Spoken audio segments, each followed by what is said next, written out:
Nous avons eu l'insigne honneur et les privilèges d'être reçus par Sa Majesté le roi Mohamed VI ici à Rabat. Nous, les 3 ministres des Affaires étrangères de la Confédération des États du Sahel, à savoir le Burkina Faso, le Mali et le Niger. Et nous avons été reçus dans le cadre des relations de fraternité et d'amitié qui existent si heureusement entre le Royaume du Maroc et aussi nos 3 pays. Nous devons dire que ça a été un geste politique important pour nous et nous l'avons apprécié pour plusieurs raisons.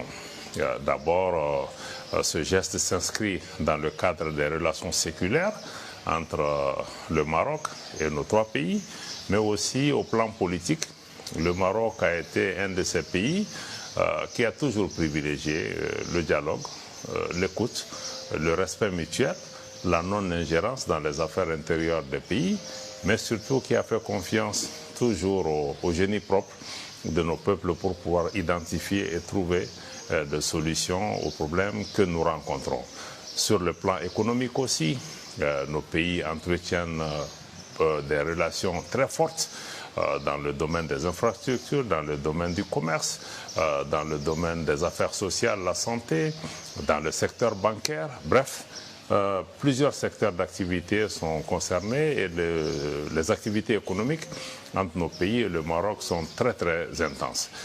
En particulier de cette audience, nous retenons l'intérêt de Sa Majesté le roi Mohamed VI pour cet espace, mais aussi sa compréhension très nette du fait que le destin du Maroc est lié aussi au destin de ces pays du Sahel que nous représentons et qu'il est important de travailler ensemble pour renforcer les relations économiques, mais aussi pour nous mouvoir pour la paix et la stabilité. C'est dans ce contexte que nos pays saluent et valorisent le fait que cet entretien soit centré également sur une des initiatives phares de Sa Majesté qui concerne la façade atlantique, qui permet aussi de favoriser l'accès de nos pays à des infrastructures de qualité, mais surtout de les connecter au marché mondial. Alors nous allons parler effectivement de cette initiative de la façade atlantique, mais surtout et avant tout de cette solidarité dont vous venez de parler, Monsieur le Ministre, solidarité agissante. Vous venez de dire à l'instant, il est important de travailler ensemble pour une stabilité, pour une paix pour l'Afrique et pour la région. Cette coopération Sud-Sud, j'aimerais en parler avec vous, Monsieur le Ministre. Il s'agit d'une coopération stratégique pour l'Afrique et en particulier pour la région du Sahel. C'est le prisme à travers lequel le Royaume a décidé d'envisager ses relations avec les pays du continent. Est-ce que vous pouvez nous dire pourquoi elle est aussi précieuse pour les pays du Sahel ?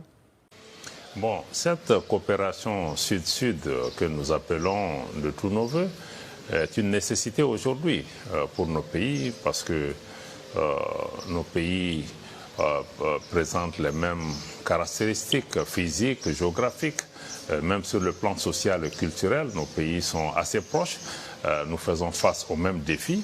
Donc il est extrêmement important que nous puissions nous donner la main pour pouvoir renforcer les capacités et partager les expériences.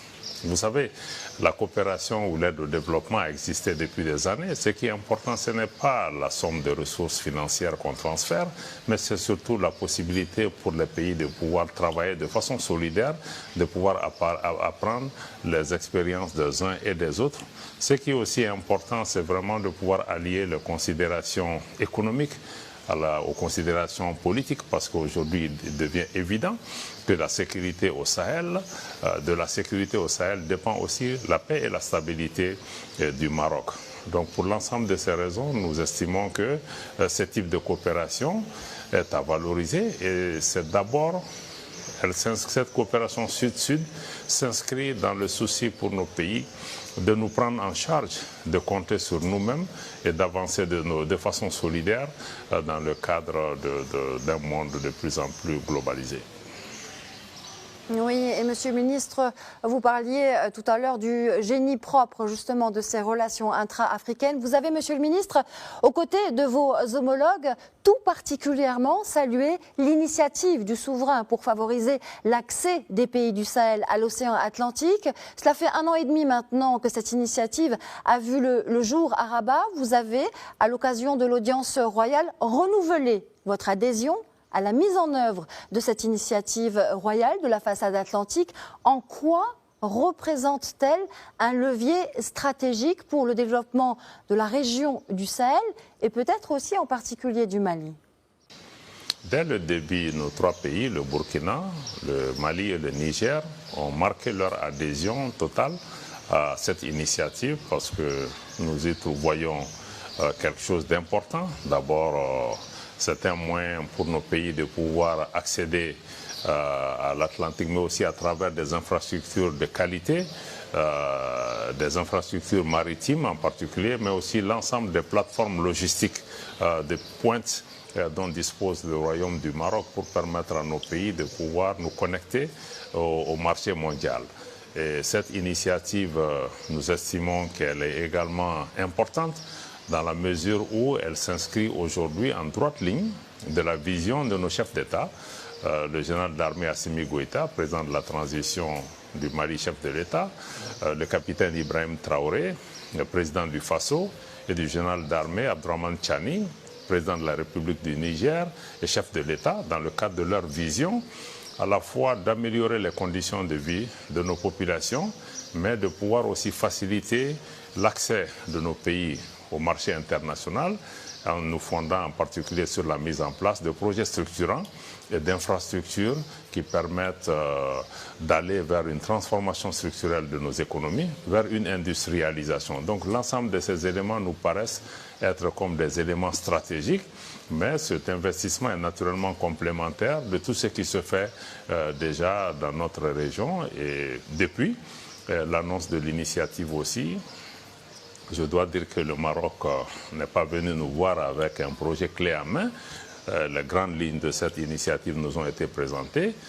Nous l'avons discuté à un niveau ministériel et ensuite nos équipes techniques se sont rencontrées à plusieurs reprises et ce travail technique se poursuit pour pouvoir aller vers une concrétisation de cette initiative en accord avec d'autres partenaires et acteurs internationaux.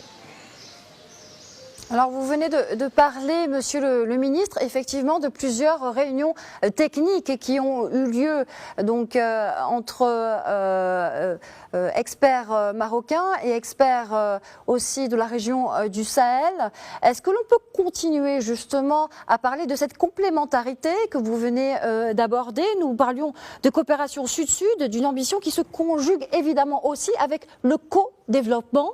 Peut-être un dernier mot sur cette initiative atlantique et l'impact qu'elle a sur l'intégration régionale, mais aussi sur ce co-développement dont vous venez aussi de parler.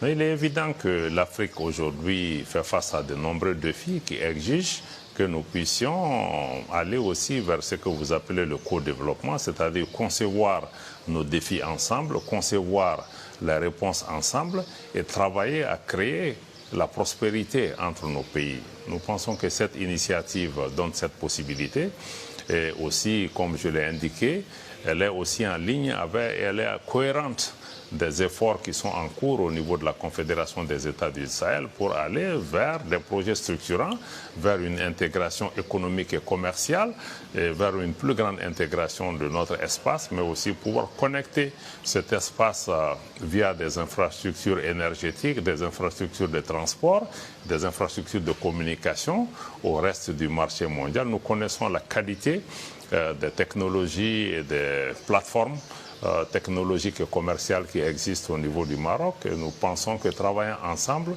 nous pourrons créer, profitant du dynamisme économique du Maroc, qui est déjà présent dans les différents segments économiques de nos pays, que nous pourrons ensemble mettre en place des modèles d'intégration au niveau de notre espace sous-régional, mais aussi pouvoir profiter aussi du marché mondial pour écouler des produits industriels ou d'autres produits primaires, mais aussi permettre aussi d'acheminer des biens et services vers nos pays. Tout ça va nécessiter également que nous pensions à la dimension de la mobilité, notamment la mobilité humaine, et toutes les facilités qui peuvent être accordées aux étudiants, aux hommes d'affaires, aux différents acteurs économiques pour pouvoir se mouvoir dans cet espace, mais aussi entreprendre les différents projets d'investissement.